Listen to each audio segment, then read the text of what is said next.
Così con un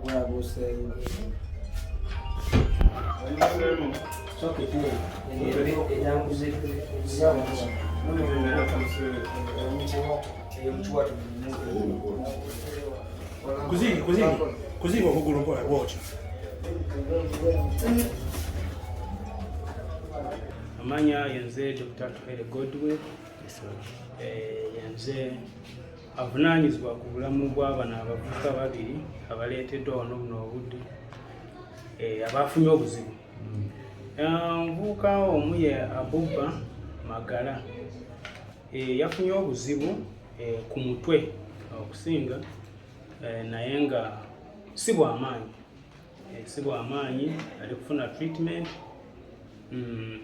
era ajja kugifuna ennaku ze tunaaba tumugambye nga 5 then ajja kuba atereera.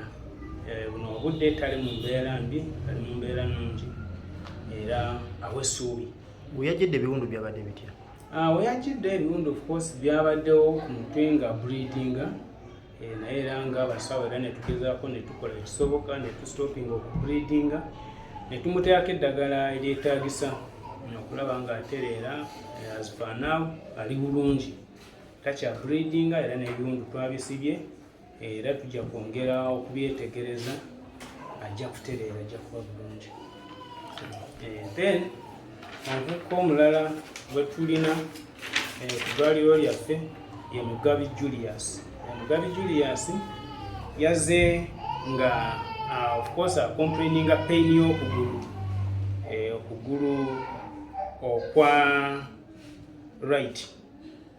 So okugulu okwo yafunyemu obuzibu naye si kugulu kwennyini wabula kuli eno nga mu hip joint. Mu hip joint era mwe muli obuzibu. Essaawa eno embeera gy'ali mu kale tanaba kutereera bulungi kubanga tasobola kuyimirira. Tukola ekyo nekisoboka tuleke nti atereera.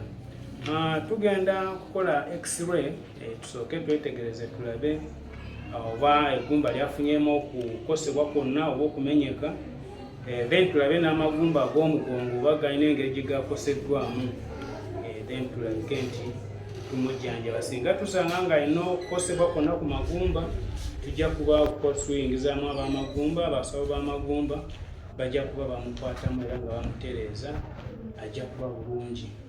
Era ali ku treatment era ejja kubeera ennaku nga 5 nga bwe tumwetegereza. Singa wabeerawo okukosebwa kw'amagumba gonna oba okumenyeka mu ggumba, kitegeeza tuba tujja kuyingizaamu ab'amagumba, ennaku ziba zeeyongerayo nga bwe tumonitaringa. So kyekyo. Kati yatuuse nga yebadde mu mbeera ki naye weyajjidde? Naye embeera gye yatuukiddemu of course yadde nga tasobola kutambula bulungi, ng'obulumi alina bungi era twagezezaako ne tukola kyonna kye tusobola okulaba nga tukakkanya obulumi, ye wabula yadde talina okubleedinga kuli awo nti kw'amaanyi. So for the meantime agenda atambuza miggo? For the meantime agenda kugira atambuza miggo kubanga tasobola kuyimirira. Of course naawe omulabyeko tasobola kuyimirira. Tujja kugira tumuwanirira n'emiggo mpola mpola. Tumala okukola x-ray ne tuzuula oba eggumba lyafunyemu obuzibu, then tujja kuba twongera okumumanaginga n'ab'amagumba. Ow'omutwe teyeetaaga x-ray gwe bakubye ejjinja ku mutwe? Ow'omutwe buno obudde agamba ye embeera gy'alimu nnungi. Singa abadde ng'ali mu mbeera si nnungi era obubonero bwe tulaba nga buyinza okuba nga bulaga nti yafunyemu head injury, twalabadde tukonsideringa okukola CT scan oba brain CT scan, scan ey'omutwe, then tuzuula ne tulaba obwongo oba mu kawanga mwafunyemu obuzibu oba mulimu okubleedinga munda muli mu mutwe. Naye as per now alaga nti generally tali bubi. So tuyinza obutakonsideringa CT scan okusinziira. Kabiru ka scan si kangi nnyo. Of course kabiru ka scan kaba kangi muko era emitwalo nga 25 eyo CT scan okusinziira ku ddwaliro engeri gyetutamuzamu ensonga zaayo. Bigambo ki ng'omusawo kuba abaana bano baleeteddwa nga bakubiddwa, bigambo ki by'okubiriza abavubuka abali? Nze kale ebigambo nze ebyenkubiriza abavubuka tubeere baddembe kyekikulu, wabeerawo obutakkaanya, tutuule tumalirize ensonga ng'abavubuka, kubanga violence terina kyemalawo. Violence mu buli ngeri yonna terina kyemalawo wabula ate eyongera complications ez'enjawulo. So singa wabeerawo obutakkaanya, ffe ng'abavubuka tutuule ngaffe tunoonye ensonga evudde ku ki, tugonjoole ensonga ku nsonga, tusobole okubeera mu mirembe ne mu Uganda eyeeyagaza.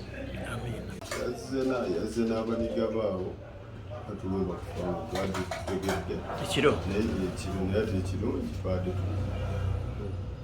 munange yabadde afulumamu awagere kaduuka alaba bazze bangi n'omukubirawo ejjinja first time nagwa wansi n'awaddawadda natambula nabadde awo wabweru nange ndi ku byange nagenza okulaba amayinja gegajja amangi era okubanga basobodde okubawa amayinja nange nerinkwata okubanga naye mbanga sewulira bulungi okujja mu ddwaliro.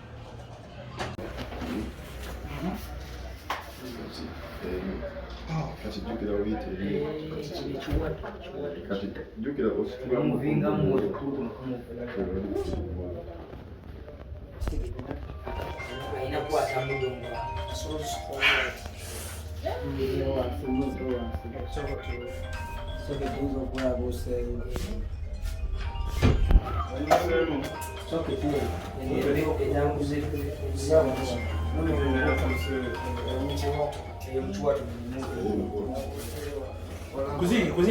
Così okugulu mpola bwotyo.